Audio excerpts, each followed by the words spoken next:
Late August 1972. The USS Sumter cuts through the South China Sea off the coast of Vietnam, its deck plates vibrating with the rhythm of diesel engines and the distant thump of rotor blades. In a cramped compartment below deck, Private First Class Alexander Jenkins Jr. drops a needle onto a turntable. Music crackles through speakers mounted in the ship's berthing areas, where hundreds of sailors and Marines rest between missions. But some members of the crew aren't ready for what they're about to hear. The white man's got a god complex. Within days, those words would trigger a chain of events that would leave 3 black Marines facing charges of mutiny at sea and the possibility of execution. The first mutiny charges since the Civil War. Their crime? Playing music that white officers didn't want to hear. Private First Class Alexander Jenkins Jr. was 19 years old, from Newport News, Virginia.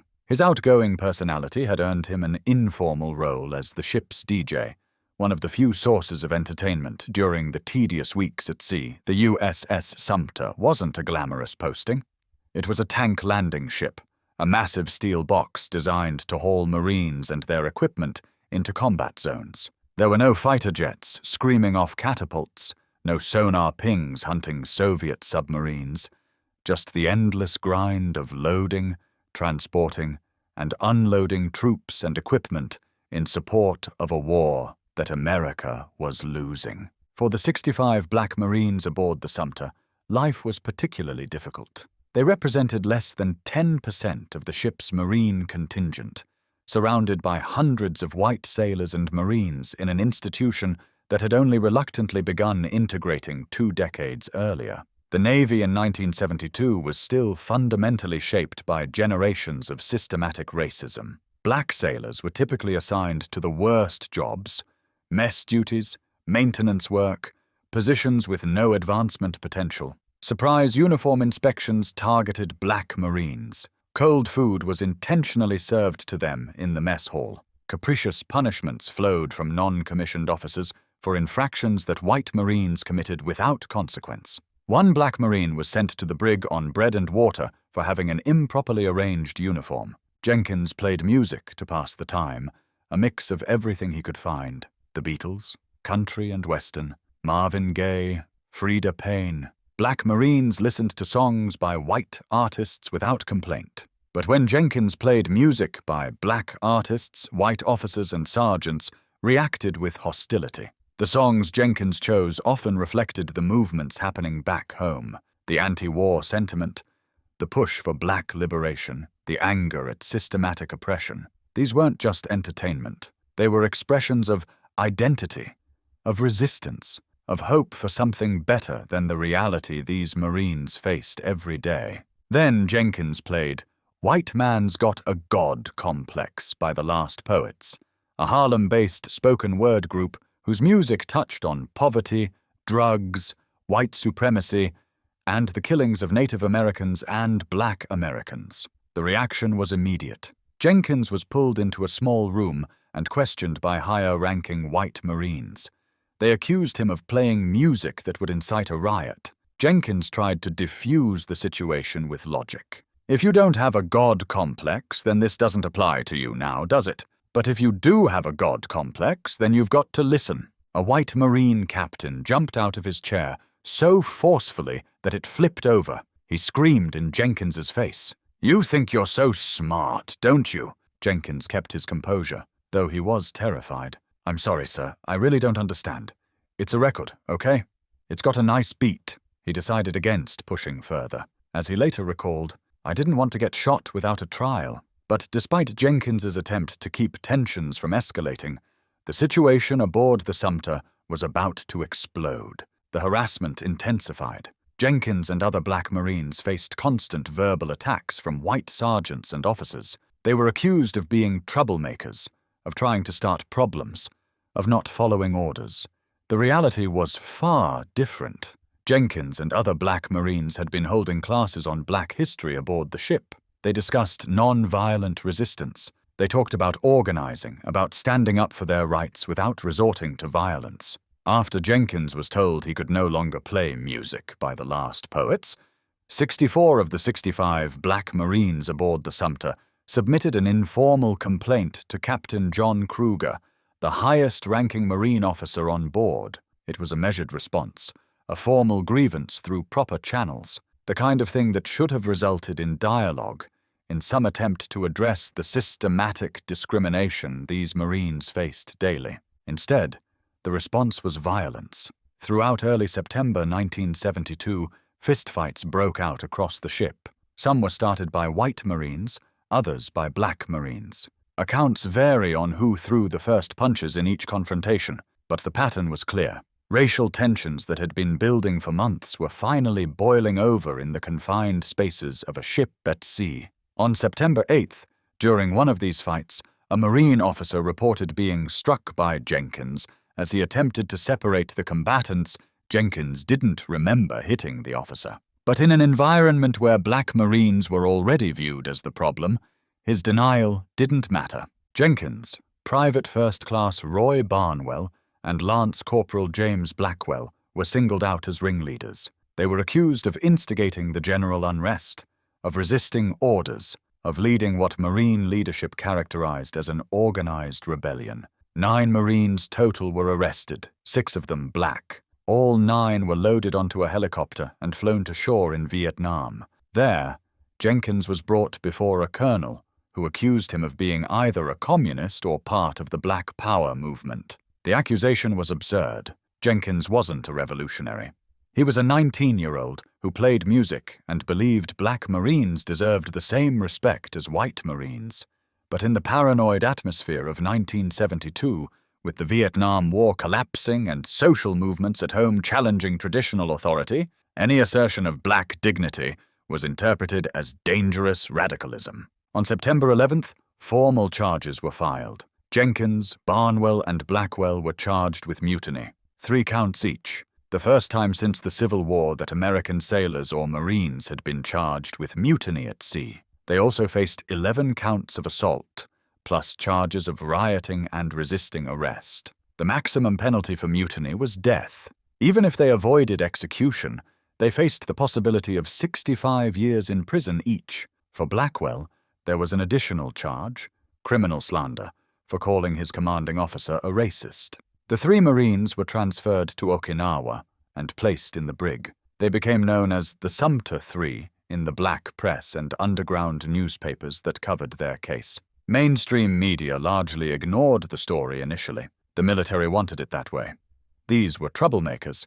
The official narrative went malcontents who had refused orders and attacked officers. The mutiny charges were designed to terrify them into accepting lesser punishments without trial. It was a standard tactic: threaten the most severe consequences possible, then offer a deal that seems merciful by comparison. The Sumter Three initially secured representation from the National Conference of Black Lawyers, but Marine officials lied to the lawyer, telling him all charges had been dropped. When he didn't show up, Jenkins, Barnwell, and Blackwell found themselves facing the military justice system alone. Then they connected with civilian attorneys who understood what was really happening. When the official Article 32 hearing commenced, the military's version of a preliminary hearing, these lawyers quickly challenged the mutiny charges. It became clear to anyone paying attention that nothing resembling mutiny had occurred. There had been no attempt to seize control of the ship, no organized conspiracy to override military authority,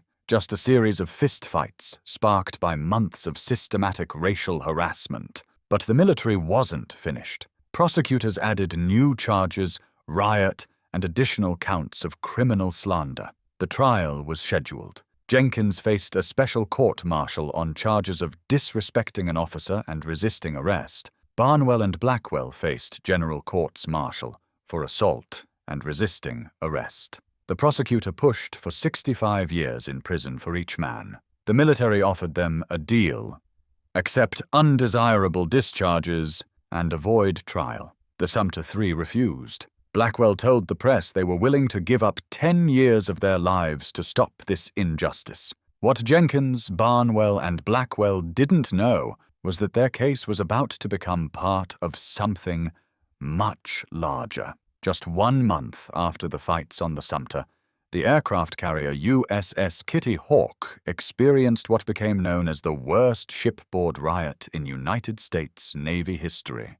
On the night of October the 12th and 13th, 1972, racial violence exploded aboard the Kitty Hawk as it operated off the coast of North Vietnam. The fight started in the galley when a black sailor was told he could only have one sandwich. It escalated into hours of running battles that left 46 sailors injured. 25 black sailors were arrested. Not a single white sailor faced charges, despite extensive evidence that white crew members had instigated much of the violence. Days later, aboard the aircraft carrier USS Constellation, 130 sailors, mostly black, refused to board their ship after accusing officers of calculated racism. It was perhaps the largest act of mass defiance in naval history. That same month, a racial incident aboard the oiler USS Hasayampa added to the crisis. The military could no longer ignore what was happening. Admiral Elmo Zumwalt, the chief of naval operations, was forced to confront what he called the lily-white racist Navy. He ordered a comprehensive investigation into racial strife across the fleet. The results were damning. Between July 10th and November 5th, 1972, a total of 318 race-related incidents were documented at major Marine Corps installations. Nearly half of those incidents occurred at 2 bases in Okinawa, the same bases where the Marines from the Sumter had been stationed. The Navy was, in the words of one study, suffering from an epidemic of behavior by sailors disgruntled with racial conditions that threatened the readiness of the entire fleet. During those 4 months,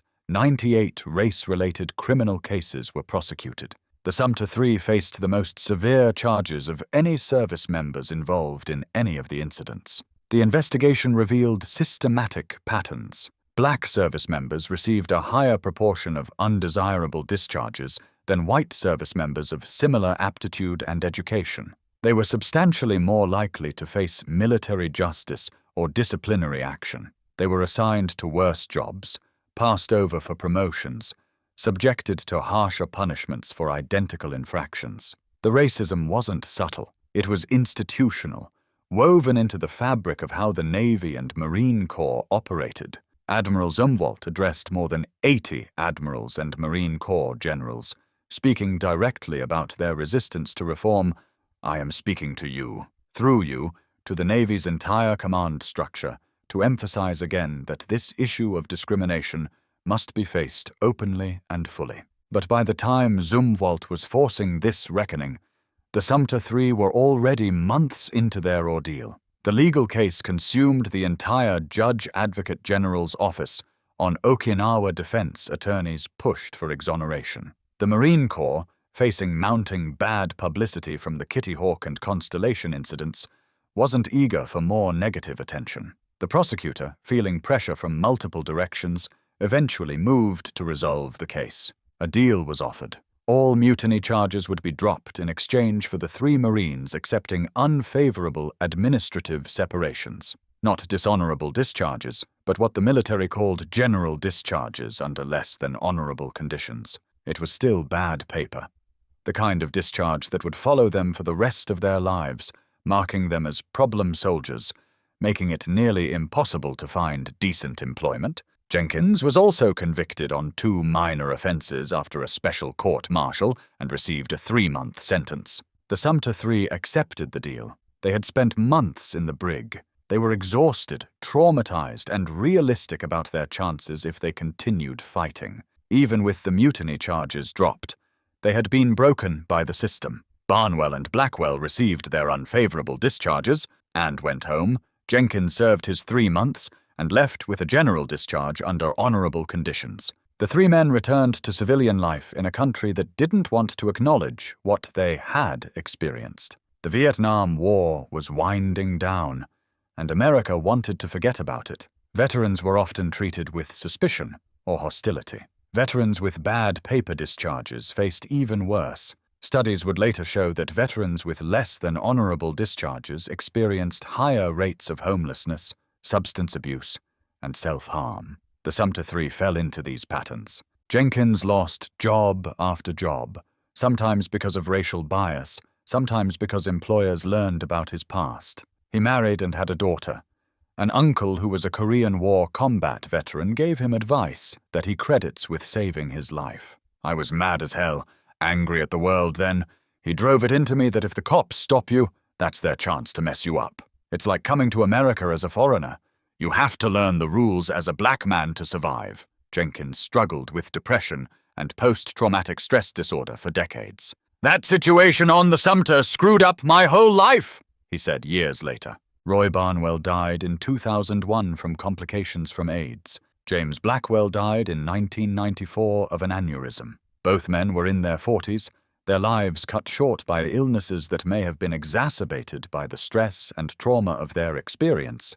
Neither man lived to see any acknowledgement of the injustice they had suffered. Jenkins is the only member of the Sumter Three still alive. In the aftermath of 1972, the Navy did implement reforms. Admiral Zumwalt's investigation led to the Human Goals Program, which aimed to increase minority representation among officers and enlisted personnel, eliminate racial discrimination through awareness training, and ensure equal opportunity in everything from performance evaluations to technical schools. Phase 1 used what one admiral called shock tactics to bring awareness of racial issues to the fleet. Phase 2, lasting until 1978, focused on long-term affirmative action in Navy leadership. But these reforms came too late for the Sumter Three and hundreds of other black service members who had been caught in the machinery of military injustice during the early 1970s. A congressional investigation into the incidents aboard the Kitty Hawk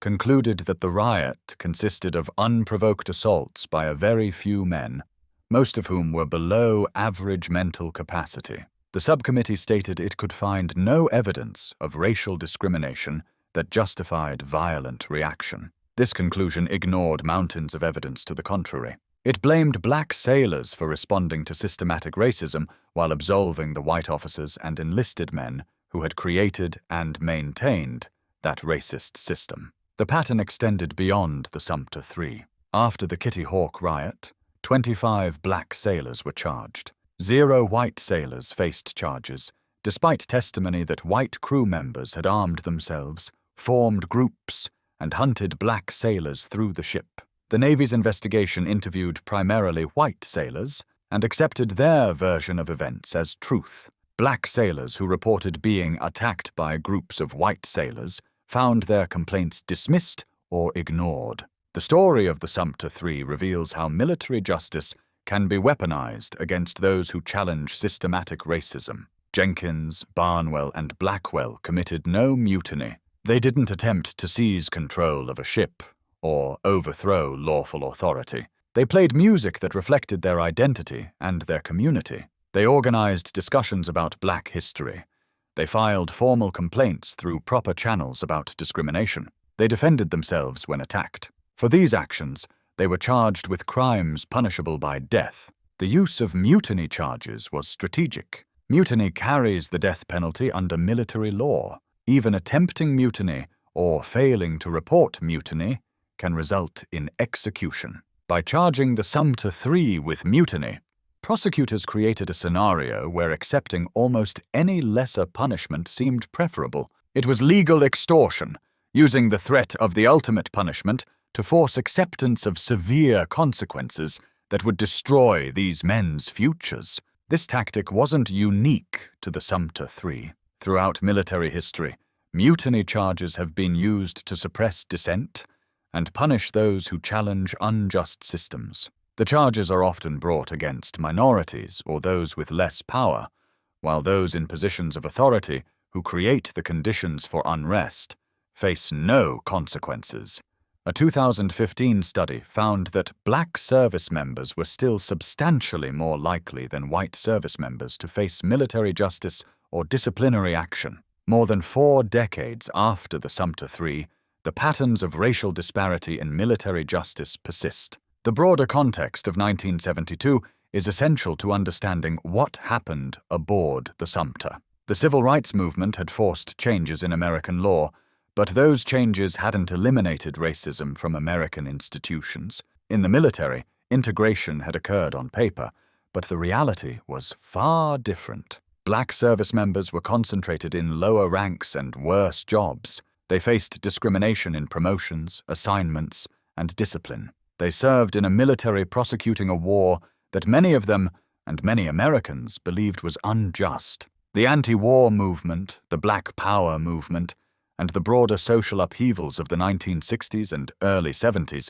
had created an atmosphere where young black men were less willing to silently accept mistreatment. The military's response was to characterize any assertion of black dignity or any complaint about racism as dangerous radicalism. Jenkins was accused of being a communist or part of the Black Power movement, as if those accusations justified the treatment he received. The reality was simpler and more damning. Jenkins and the other black Marines aboard the Sumter wanted to be treated with the same respect afforded to white Marines. They wanted to listen to music that reflected their culture. They wanted to be judged by their performance, not by the color of their skin. These basic requests for human dignity were interpreted as threats to military order. The music that triggered the crisis aboard the Sumter was "White Man's Got a God Complex" by the Last Poets. The song's lyrics spoke uncomfortable truths about power, about racism, about the violence inflicted on Black and Native American communities. It asked questions about who decides what's normal, what's acceptable, what's American. For white officers who had never been forced to examine their own assumptions about race and power, the song was threatening. It held up a mirror and showed them something they didn't want to see. Jenkins's response to the white captain who confronted him about the song was telling. If you don't have a God complex, then this doesn't apply to you. It was a challenge to self-examine, to consider whether the anger at the song came from recognizing truth in its message. The captain's violent reaction, flipping over a chair and screaming at a 19-year-old enlisted man,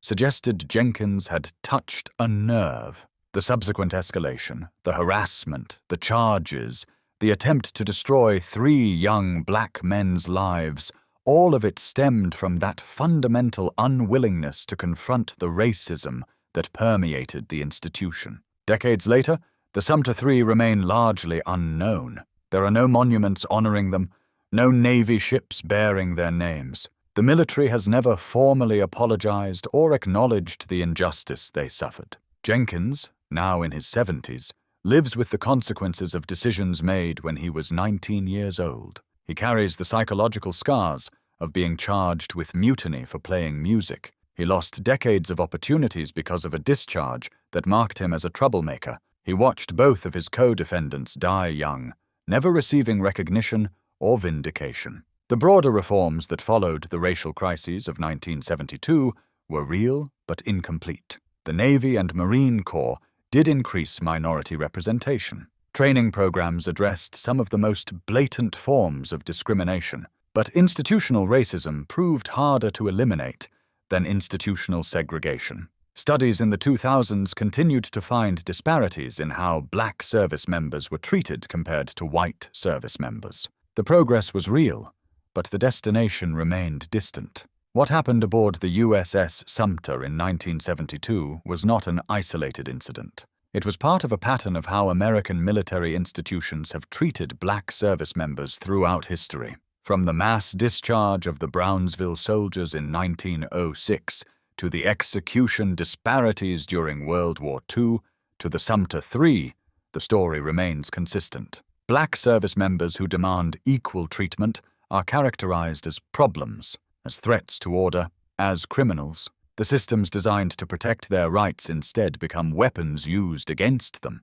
and the injustices, when they're eventually acknowledged at all, come too late to save the lives they destroyed. Alexander Jenkins Jr. played a song about having a God complex. For that act of cultural expression, for that assertion that black voices and black experiences mattered, he and 2 other young black Marines were charged with mutiny and threatened with execution. They spent months in a military brig. They accepted unfavorable discharges that would haunt them for life. They lost jobs, opportunities, peace of mind. 2 of them died young. 1 survives, carrying the weight of an injustice that America has never properly acknowledged. The thunder of a 1972 turntable set off a chain reaction that nearly ended 3 lives. And in the silence that followed, the same systems that created the crisis moved on, leaving broken men in their wake while declaring the problem solved.